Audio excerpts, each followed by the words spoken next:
The Valorian research ship hung in the darkness above Earth like a silent predator. Inside the command center, Chief Researcher Kalmora watched the blue planet spin below. Her 3 eyes blinked in sequence as she studied the data screens.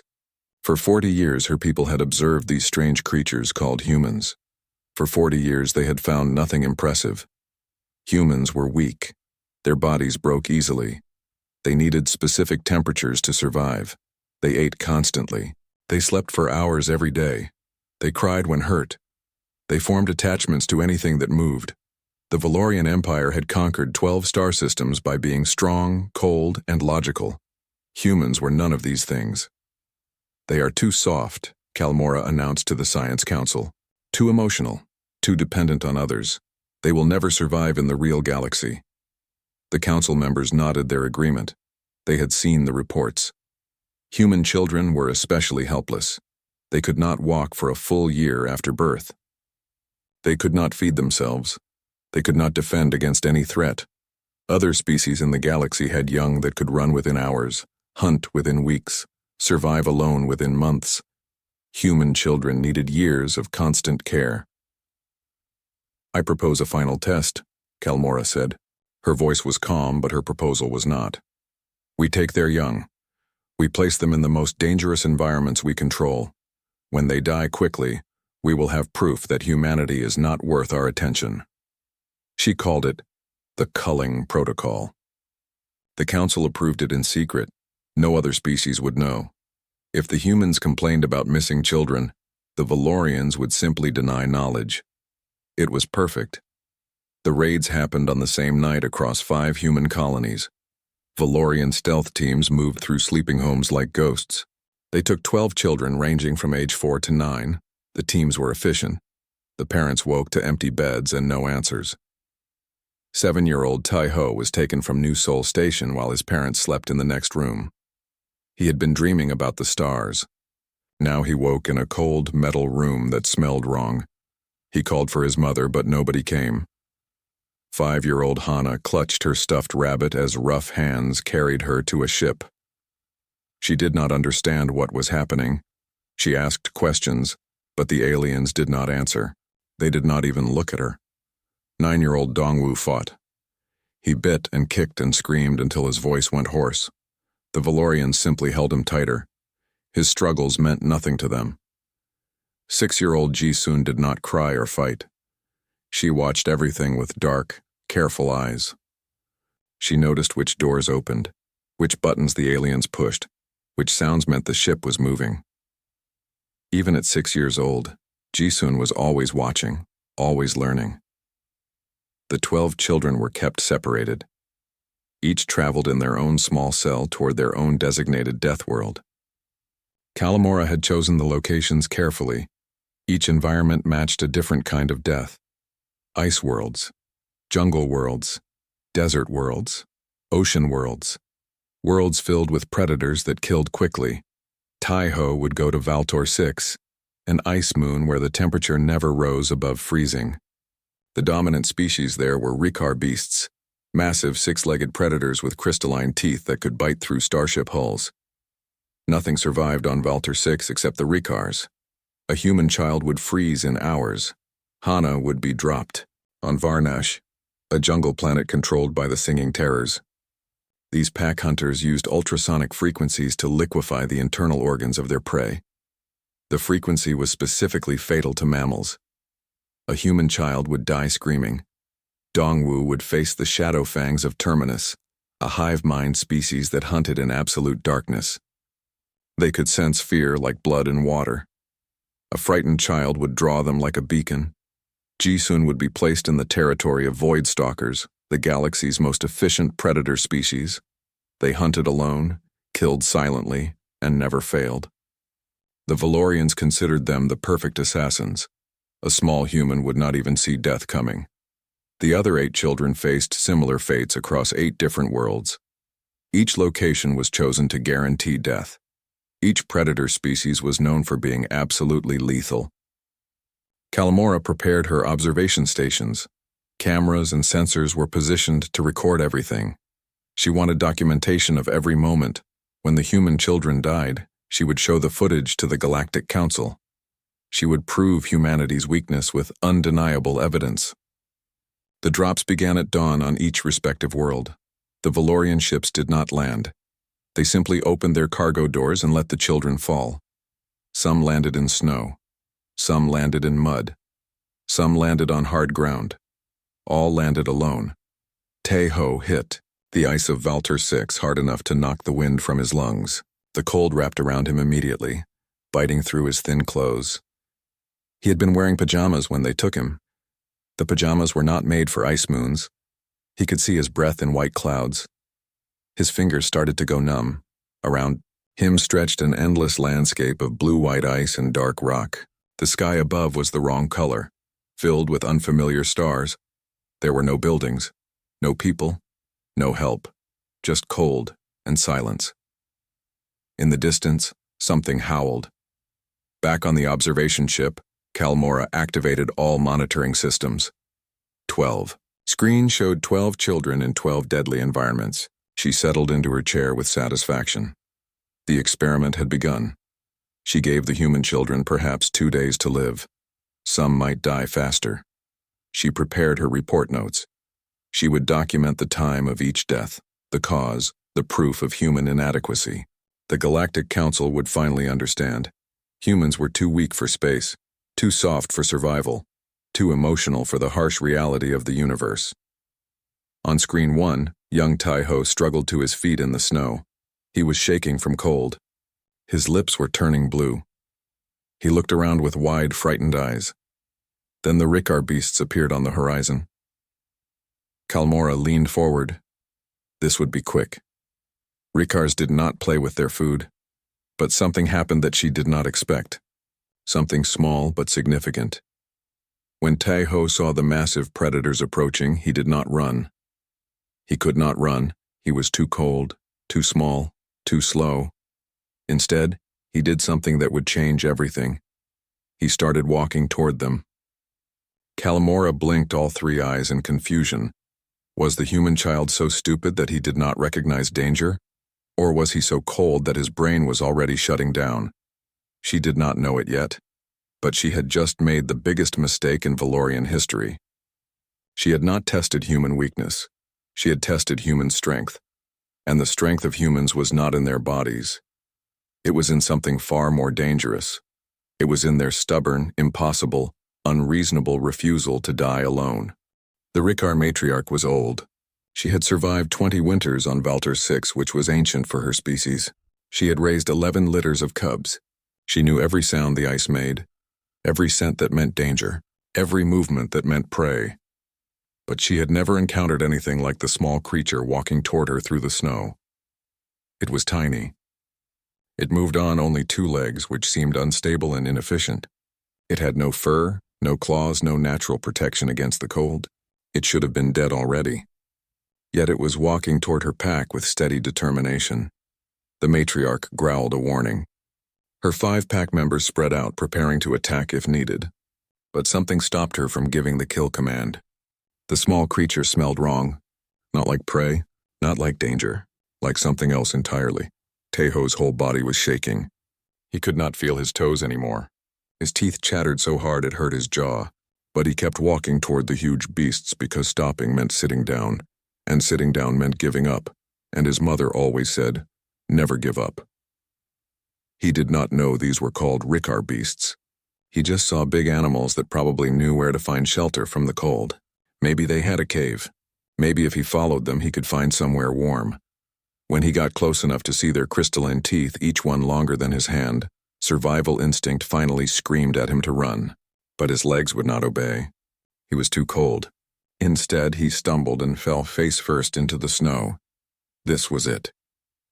This was the end, but the killing bite never came. The matriarch approached slowly. She sniffed the fallen creature carefully. It was still alive, still breathing, but barely. It was generating heat. She could feel it through her sensitive nose. Not much heat, but more than anything else on this frozen moon. Her cubs were cold. They were always cold. This strange creature was warm. She made a decision that would have confused any Valorian scientist watching. She grabbed the small human by his clothes. lifted him gently in her massive jaws, and carried him back to the den. Teho felt himself being lifted. He was too weak to fight, too cold to care. He thought maybe this was what being eaten felt like. He hoped it would not hurt too much. But instead of teeth tearing into him, he felt warmth. The Ricard den was carved deep into the ice, insulated by layers of packed snow and lined with the fur of previous kills. The matriarch dropped Teho into the center of the sleeping pile, where her 3 cubs immediately swarmed over him. The cubs were curious. They poked him with their noses. They sniffed his strange skin. One of them licked his face with a tongue that felt like rough sandpaper. They were warm, so wonderfully, impossibly warm. Teho wrapped his arms around the nearest cub and held on. The cub made a surprised chirping sound but did not pull away. Within minutes, buried under Ricard cubs, Teho stopped shaking. Within an hour, he fell into exhausted sleep. On the observation ship, Calamora stared at Screen 1 in disbelief. The human child was not dead. The Ricards had not killed him. They had taken him to their den. This made no sense.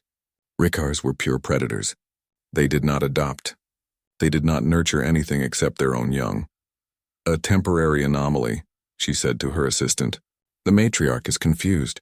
She will realize her mistake soon. But the matriarch did not realize any mistake. Over the following days, she treated Teho exactly like her biological cubs.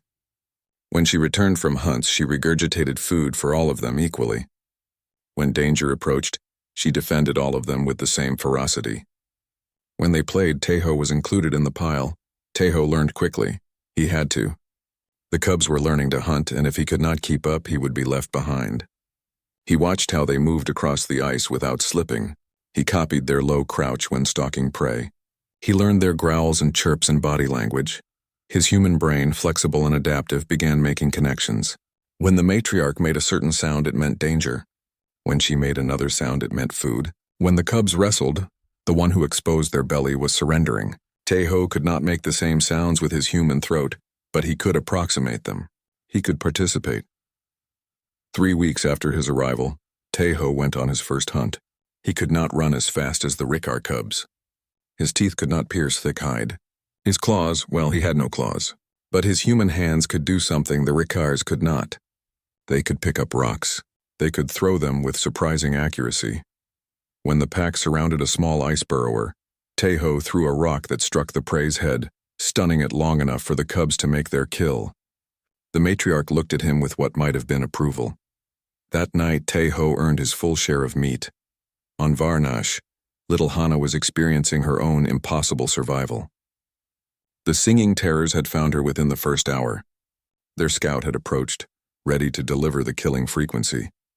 But when Hana saw the strange creature with its vibrating throat sac, she did what any frightened 5-year-old would do. She started crying. Not quiet crying, loud, wailing, musical crying that rang through the jungle canopy. The scout paused. The sound was wrong. Not quite terror song, but not quite prey screaming either. It had rhythm. It had pitch variation. The scout tilted its head, listening. Hana, seeing she had the creature's attention, did something braver than she knew. She stopped crying and tried to imitate the humming sound she had heard. Her human vocal cords could not match the ultrasonic frequencies, but she tried. She hummed and sang and made every sound she could think of. The scout returned to its pack and did something singing terrors rarely did.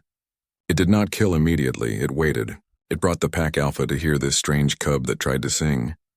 The alpha was ancient and curious. It had heard every sound the jungle made. But this sound was new. When Hana sang her clumsy off-key attempts at terror song, the alpha made a decision. This strange cub would live until the alpha understood what it was hearing. Days became weeks. Hana lived in the trees with the terror pack, learning their language, teaching them hers. Her human brain, wired for language and music, absorbed their patterns. She began creating bridges between their songs, adding harmonics that pleased them. On Terminus, Dongwu faced the Shadow Fangs in the darkness. His fear should have killed him. The hive mind sensed terror like a drug, drawing them to vulnerable prey. They surrounded the crying boy in the black caves. But when they touched his mind, they felt something they had never encountered. Not just fear, grief, loneliness, loss. The boy's emotions were so strong, so vivid that the hive mind recoiled. Then slowly they reached out again, not to feed, to understand. Dongwu's mind was different from the singular consciousness they shared. It was individual, contained, separate, but his pain resonated with something deep in their collective memory. Long ago, before the hive mind, their species had known loss too. They did not kill him. They absorbed him instead, making him part of the hive while somehow keeping his individuality intact. Dongwu became the first separate voice in a million-year-old song. On 8 other worlds, similar impossibilities were occurring. Jisun stared down a void stalker without blinking until the predator recognized a fellow apex. Hyunsu survived by finding the one soft spot on Crunch Beast armor. Sora held her breath longer than should have been possible and bonded with deep-sea leviathans. The human cubs did not fight the predators. They joined them. On the observation ship, Kalmora watched all 12 screens with growing horror. Her experiment was failing in the worst way possible. The children were not dying. They were thriving. They were becoming part of predator families, learning, adapting, changing. This was not supposed to be possible. Humans were soft. Humans were weak. But as she watched Taiho sprint across the ice alongside his Riccar siblings, as she watched Hana conduct a hunt with perfect terror song harmonies, as she watched 12 impossible survivals unfold, Kalmora realized something terrible. She had not proven human weakness. She had revealed human strength. And it was far more terrifying than she had ever imagined. 2 years passed like ice melting slowly under alien suns. The Valorian Empire kept the culling protocol buried in classified files. No other species knew what they had done, but they could not stop watching. The 12 children had become the most monitored subjects in galactic history. Taiho was 9 years old now, though he rarely thought of numbers anymore. He thought in seasons: hunting season, denning season, mating season. His body had changed in ways that would have fascinated human doctors. His muscles were lean and strong from constant running. His skin had thickened against the cold. His fingers and toes were calloused from gripping ice. He moved on all fours as naturally as on 2 legs now. His human spine, more flexible than any Riccar's, allowed him to twist and turn in ways that amazed his siblings. When the pack ran, Taiho ran in the center, matching their pace, thinking their thoughts. But something remained uniquely human in him. His hands.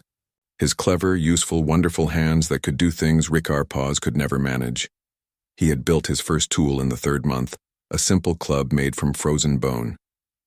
Now his collection had grown. Sharp stones for cutting, curved bones for scraping, long sticks for reaching into burrows. The Riccars watched him with keen interest. Some of the younger ones tried to imitate him, holding stones in their paws awkwardly. Taiho had become the pack's most successful hunter, not through strength, but through strategy. He could not bite through thick hide, but he could weaken it first with sharp rocks. He could not run down fast prey, but he could predict where they would run and wait there. He could not fight large predators, but he could set traps that his siblings could exploit. The matriarch, now 12 years into her bond with the strange human cub, no longer saw him as different. He was pack. He was hers. When other Riccar groups challenged their territory, she defended Taiho as fiercely as any biological offspring. On Varnash, Hana had become something extraordinary. At 7 years old, she led her own chorus of singing terrors through the jungle canopy. Her human vocal cords had strengthened and stretched. She could not match the ultrasonic frequencies that liquefied organs, but she had learned to create harmonics in the ranges just below. She had invented something new: hybrid songs that combined terror-hunting calls with human melody. The result was beautiful and deadly. She could coordinate attacks across multiple directions with different pitch patterns. She could signal retreat with a falling tone. She could warn of danger with sharp staccato bursts. The terrors had always hunted well. With Hana's songs, they hunted perfectly. She stood in the highest branches, her small human body wrapped in vine clothing she had woven herself, conducting death like a maestro. The pack did not just follow her commands, they loved her. To them, she was the one who sang the prettiest songs, the one who made hunting into art. Dongwu had done something that scientists said was impossible. The Shadow Fangs were a hive mind, billions of minds linked into one consciousness. Individual thought should have been crushed instantly. But Dongwu's human consciousness was stubborn. It stayed separate while somehow remaining connected. More impossibly, his individuality was bleeding into the hive.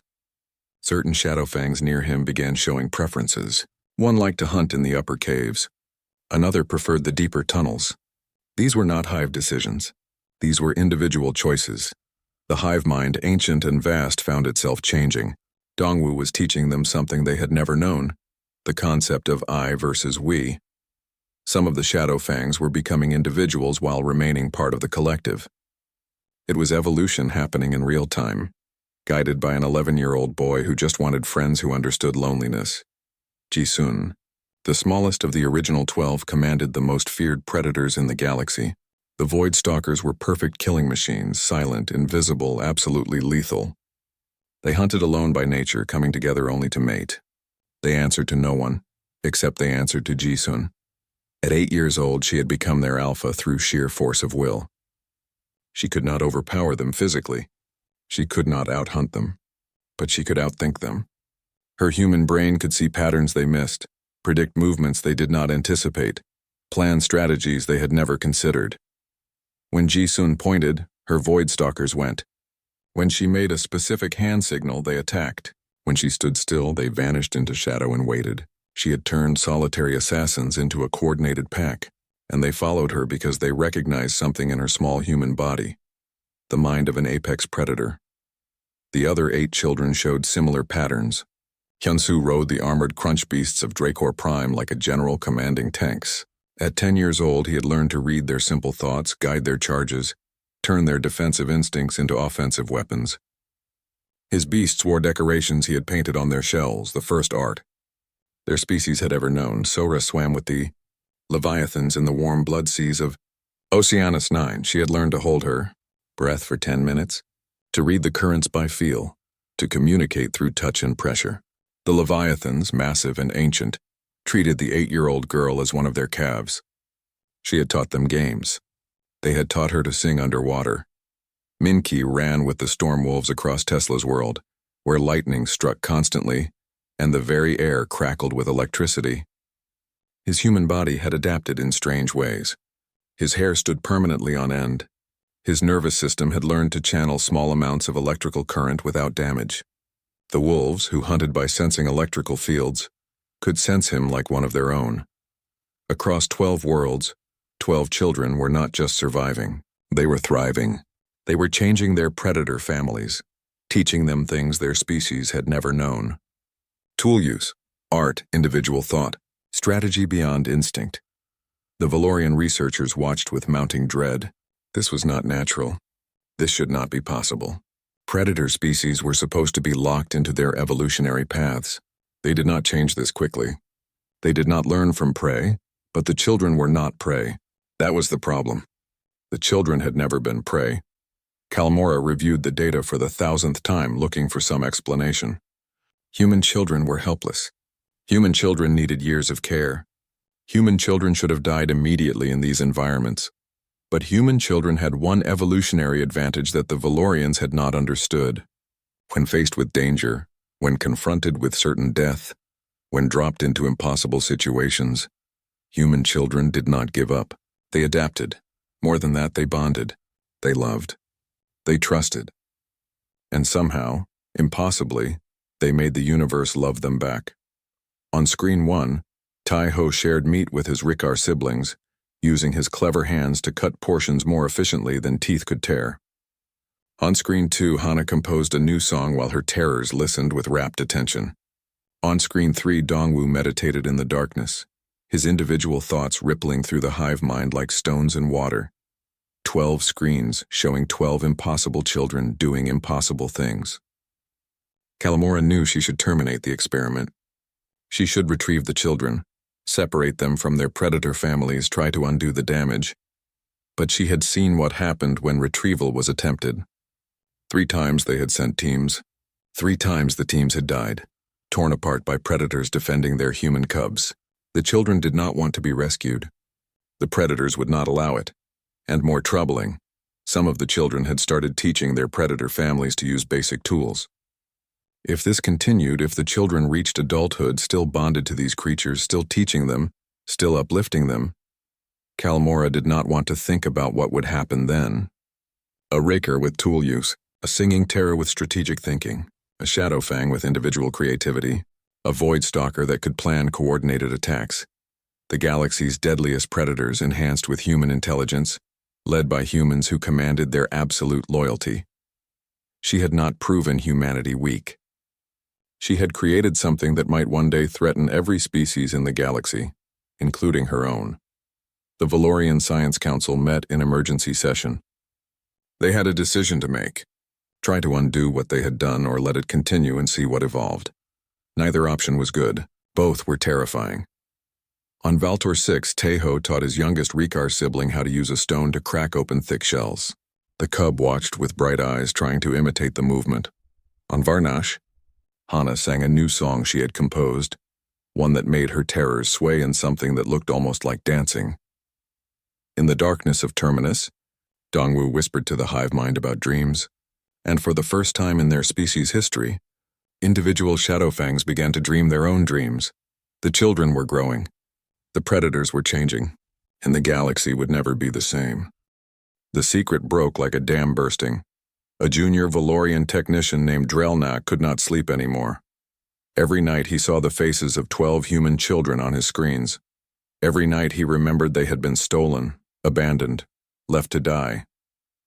He had told himself it was science. He had told himself it was necessary. But when he watched little Hana compose songs in the jungle, when he saw Taiho share food with his Ricard family like any child would share with siblings, Drelnak realized what he was part of. Not science, cruelty. He copied every file, every video, every research note. He encrypted it all and sent it to the Galactic Council with a simple message. The Valorian Empire abducted and attempted to murder 12 human children. Here is the proof. The message reached the Council during a routine session. Within an hour, every species representative had seen the footage. Within 3 hours, the human delegation was calling for war. Admiral Quan Tae-jin received the news while inspecting Earth's defensive fleet. 3 of the missing children were from his home station. He had attended the memorial services. He had looked into the parents' eyes and promised to find answers. Now he had answers, and they demanded blood. The human fleet mobilized within 24 hours. 40 warships armed and ready jumped to Valorian space. The message was clear: return the children or face war. The Valorian Empire had superior technology, more ships, better weapons, but they had never fought humans before. They did not understand what happens when you threaten human children. The Galactic Council called emergency sessions. Other species, neutral until now, began taking sides. Some supported humanity's anger. Others worried about galactic war. Everyone wanted to know the same thing. Were the children alive? Chief researcher, Kalmora, arrested and facing execution, was brought before the council. She stood in chains, her 3 eyes dim with shame. But when asked about the children's status, she said something that stopped all discussion. They are alive, but you cannot take them back. The council chamber erupted in confusion. Admiral Quan stepped forward, his voice deadly calm. Explain. Kalmora activated a holoscreen. It showed footage from 3 weeks ago, a Valorian retrieval team approaching Hana's territory on Varnash. The team had capture equipment, tranquilizers, everything needed to safely extract a child. The singing terrors descended from the trees like a nightmare made real. The soldiers' screams were cut short by ultrasonic frequencies that turned their organs to liquid inside their armor. The attack lasted 4 seconds. All 12 team members died. In the aftermath, little Hana stood among the bodies. Blood splattered her vine clothing. She looked directly at the retrieval team's camera and spoke her first words in 2 years. Her voice was clear, cold, and absolutely certain. Mine. They are mine. Go away. The council watched in horrified silence. Kalmora showed more footage. The team sent to retrieve Taiho was torn apart by Ricars before they could even land. The team sent to retrieve Jisun simply vanished. The Void Stalkers left no trace of their bodies. We have sent 7 retrieval teams to various worlds, Kalmora said quietly. None survived. The predators protect their human cubs as fiercely as biological offspring. More disturbing, the children themselves resist. They see us as threats to their families. Admiral Quan stared at the footage of Hana. The little girl who had loved singing, who had hugged her stuffed rabbit everywhere. Now she stood in blood and commanded monsters. "We need to speak with them," he said. "Not retrieve. Speak. Show them their real families have not forgotten." The council debated for hours. Eventually, they agreed to allow contact attempts. No weapons, no capture equipment, just communication. Admiral Quan volunteered to go first. "I will speak to Tai Ho," he said. "His family is from my station. I knew his parents. Let me try." The Valorians warned him. "That child is not human anymore, Admiral. He has lived with Ricars for over 2 years. He thinks like them, moves like them. He may not even remember human language." Quan went anyway. His shuttle landed on Valtor 6, 2 kilometers from Ricar territory. He exited alone, carrying only a translation device and photographs. The ice wind bit through his thermal suit. He activated the translator and broadcast in Korean, Valorian, and Standard Galactic. "Taeho, my name is Admiral Quan. I come from New Seoul Station. Your parents are alive. They never stopped looking for you. Please, I just want to talk." For a long moment, nothing. Just ice and wind and silence. Then shapes appeared on the horizon. The Ricar pack approached cautiously, ready to defend their territory. In the center of the formation was a figure that moved like them, but was shaped like a human. Tai Ho. He was different. Leaner, stronger. His hair had grown long and wild. His skin was weathered by constant cold. He wore rough furs and carried bone tools on a woven strap. But his eyes were still human, still intelligent, still aware. Quan showed the photographs. Taeho's mother and father, holding pictures of their missing son. Their home preserved exactly as he left it. New Seoul Station with its artificial sun and warm corridors. Taeho looked at the images for a long time. His expression was unreadable. When he finally spoke, his voice was rough, unused to human sounds. The words came out mixed with Ricker growls. "Why did you leave me? If I was yours?" The question struck Quan like a physical blow. "We did not leave you. You were stolen. We searched everywhere. We never stopped searching." Taeho tilted his head, processing this. The matriarch beside him rumbled low, anxious. He placed a hand on her crystalline hide, a gesture of reassurance. "The cold ones took me," Taeho said slowly, painfully forming human words. "The warm ones kept me, protected me, fed me, taught me. I was dying and they saved me. I was alone and they became my family." He looked at his Ricar siblings, at the pack that had raised him. "I choose them. I choose warm." Quan tried to explain about Earth, about human civilization, about the life waiting for him, but Taeho shook his head, not with anger, with certainty. That was different Taeho, small Taeho who did not know ice. "I am this Taeho now. Pack brother, hunter, Ricar son." He met Quan's eyes steadily. "You cannot change back ice that melted. You cannot make me small again." The same conversation repeated across 12 worlds with small variations. Hana said she belonged to the songs now. Dongwoo said he was part of something bigger than himself. Jisun said she had found her true pack. The children, when contacted, expressed confusion or anger at their birth species. They had not been rescued by humans. They had been rescued by predators. To them, the distinction was clear. But something else emerged during these contacts. The children were not just bonded to predators. They were changing them. Hana's terrors created new songs. Dongwoo's shadow fangs developed individual personalities. Jisun's void stalkers used coordinated tactics that should have been impossible for solitary hunters. The human children, while rejecting their birth culture, were still fundamentally human in one crucial way. They were teachers. They shared knowledge. They uplifted those around them. Admiral Quan returned to the council with a report that shook every species present. The children are alive and healthy, but they consider themselves members of their predator families now. They do not wish to return. More importantly, they cannot be forced. The predators will kill anyone who tries. The children will help the predators do it. The Galactic Council faced an unprecedented crisis. Were these children still human? Did they have rights? Could they be left in predator care? And most troubling, what happened when they reached adulthood, commanding fully uplifted predator species? The Valorian Empire, desperate to avoid total war, proposed a solution. A compromise world. A place where the children and their predator families could live together, monitored but free, allowed to develop naturally. They called it the Apex Protocol. After weeks of debate, humanity agreed.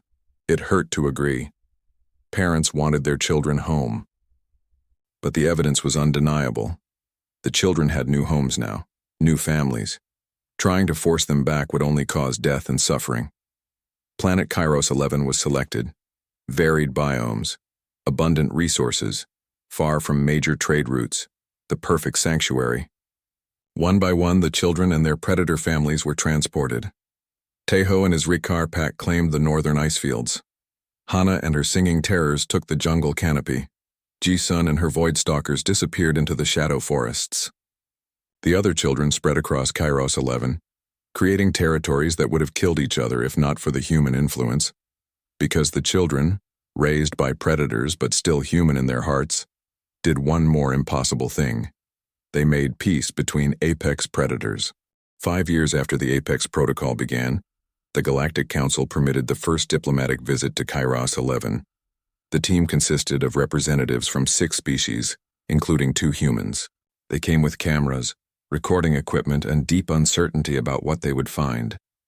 The planet looked peaceful from orbit. Green jungles, blue oceans, white ice caps, all normal for a habitable world. But the sensors told a different story. They detected Ricker packs in the north, singing terror choruses in the jungles, shadow fang colonies in the cave systems, void stalkers in the forests.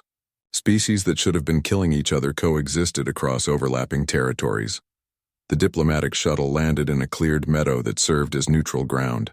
The team exited cautiously, weapons hidden but ready. Around them, the forest was silent. Too silent. They knew they were being watched. A figure emerged from the tree line. Tall now, nearly adult. Lean and strong, hair wild, wearing clothes woven from plant fibers and animal hide.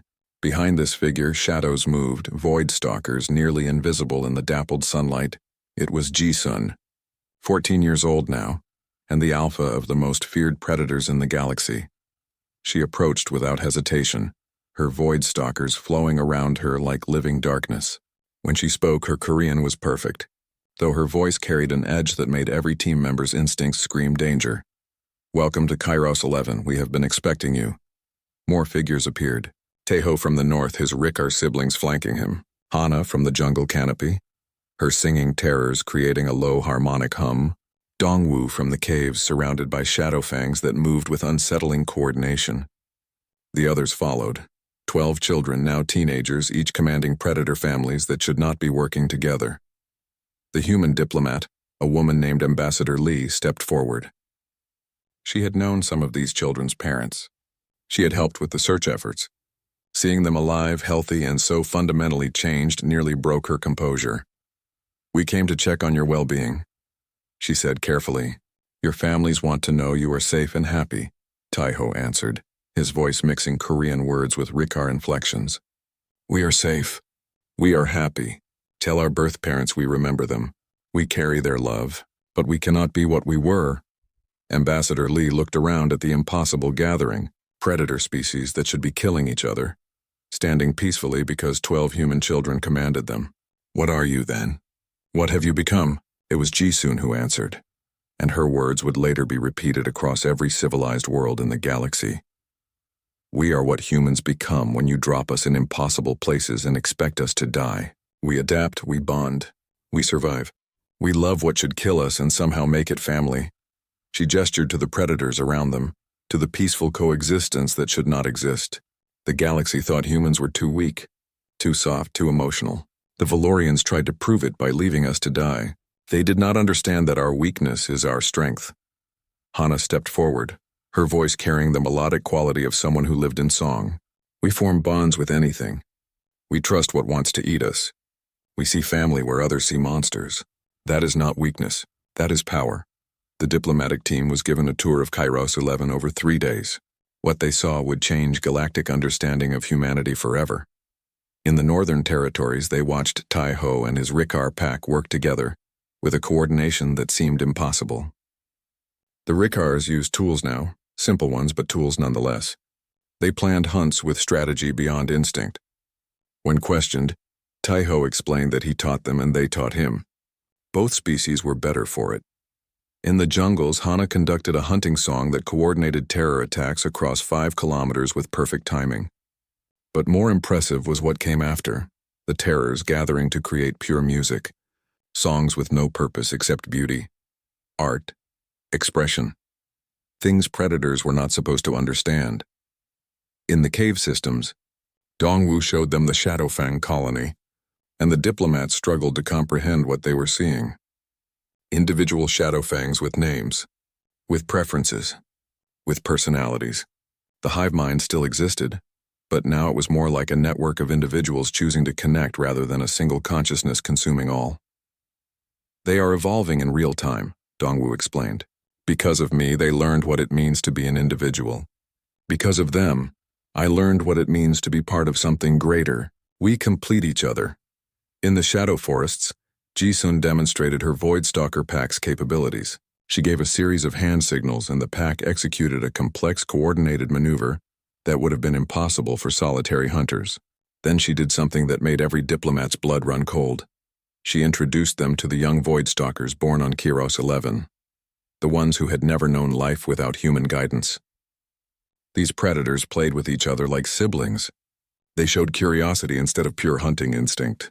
They were still deadly, still efficient killers, but they were also more than their species had ever been before. On the final day, all 12 children gathered with the diplomatic team in the meadow. Around them stood their predator families, hundreds of the galaxy's deadliest creatures.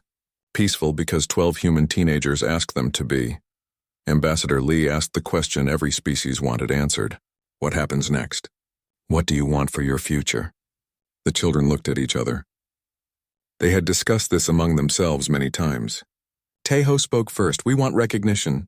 We are citizens of Kairos 11. We have rights. Our families have rights. We will not be specimens. We will not be experiments. We are people just different than what we were born to be. Hana added, we want connection with Earth. We remember being human. We want to learn about human culture again, to blend it with what we have become. But we will not abandon our predator families. They saved us. They raised us. They are ours. Ji-sun's words were the most direct. We want the galaxy to understand something important. Humans bond. That is what we do. Drop us anywhere, leave us with anything, and we will make family. That is not weakness. That is the most powerful evolutionary trait in the galaxy. She looked around at the gathered predator species, at the impossible peace her kind had created. We are human children who were supposed to die. Instead, we taught monsters to love. We made predators into protectors. We created something that has never existed. A society where apex species cooperate because they choose to, because we taught them that family is stronger than instinct. The diplomatic team returned to the council with reports that shook every species to their core. The Kairos 11 children were not lost humans. They were something new. A bridge between humanity and the predator species of the galaxy. They were evolution in action, adaptation taken to its extreme, proof that humans did not just survive hostile environments, they transformed them. The Galactic Council officially recognized Kairos 11 as an independent world. The 12 children were granted citizenship rights for themselves and their predator families. Trade agreements were established. Communication channels opened. And most importantly, a new designation was added to galactic military databases. Apex-class humans. A warning, a reminder, a statement that humans, especially human children, should never be underestimated. 20 years after the original abductions, Taeho stood on the same ice field where he had almost died at age 7. He was 29 now, leading the largest Riccar pack in Kairos 11 history. His own children, both human and adopted Riccar cubs, played in the snow behind him. He received a message from Earth. His birth parents wanted to visit. They were old now, but they had never stopped hoping. They wanted to meet the man their son had become. Taeho smiled. It was a very human expression on a face that could also make perfect Rickar threat displays. He sent a message back. Yes, come, bring warm clothes. I will show you my family. All of them. Across Kairos 11, similar messages went out from 11 other children to their birth families. The bridges were being built.